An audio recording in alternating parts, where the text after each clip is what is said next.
Nah, kita masuk nih ya ke berbagai tantangan pemungutan pajak di Indonesia.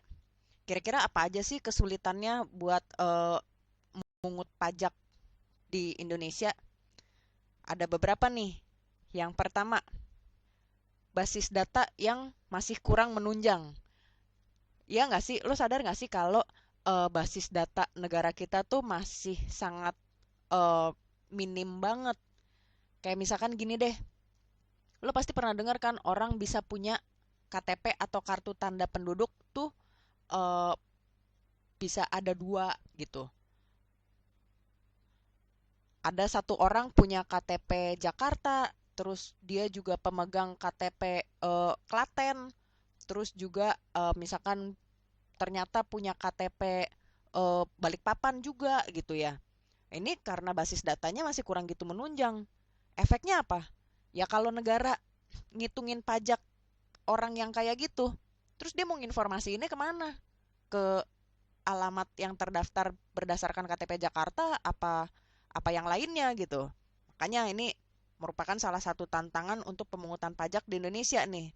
Bukan cuma masalah basis data untuk tempat tinggal aja ya, tapi juga basis data misalkan eh, si Ani dia punya usaha, usahanya misalkan dia punya toko lah gitu, buka warung di daerah rumahnya, belum tentu terdaftar tuh di pemerintah gitu ya. Berbagai usaha banyak banget yang belum terdaftar, apalagi Indonesia banyak banget usaha yang skalanya kecil banget gitu, usaha mikro ya yang warung gitu atau misalkan yang buka usaha laundry kiloan. Nah, itu belum tentu bayar pajak kan, belum tentu terdaftar gitu. Jadi masalah basis data yang pertama ya. Berikutnya kira-kira ada apa lagi nih tantangannya nih? Yang kedua nih kesadaran masyarakatnya nih yang masih rendah banget.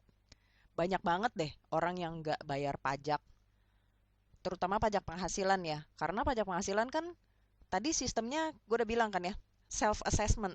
Jadi si wajib pajak sendiri lah yang berkewajiban untuk ngitung, terus bikin laporan, oh ngitung bayar, terus bikin laporan, terus disetorin ke kantor pajaknya.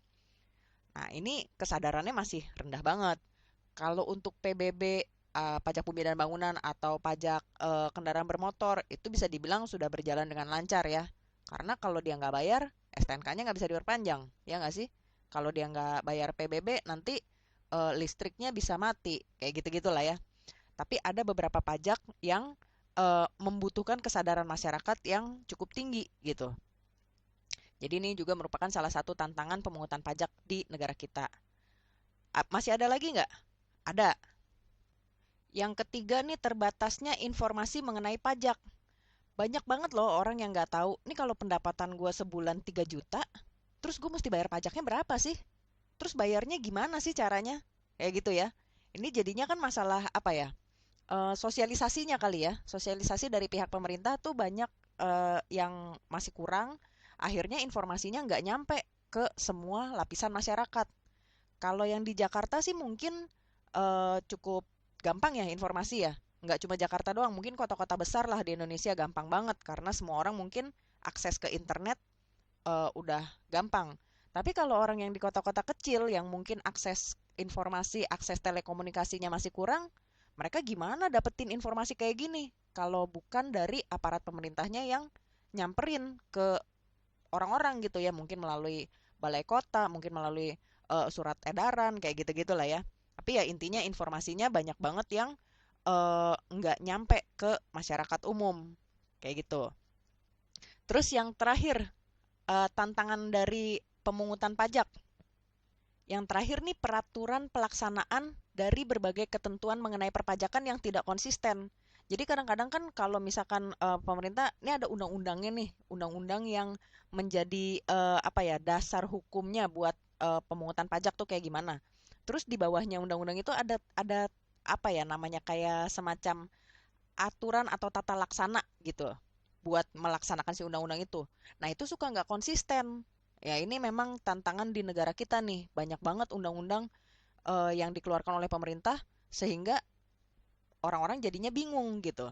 Ini caranya gimana? Bahkan gue sendiri pernah ya ngalamin mau bayar pajak, gue nggak ngerti caranya gimana.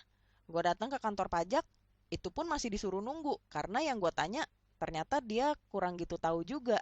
informasi-informasi yang diperlukan gue tuh buat menuhin kewajiban pajak gue apaan aja.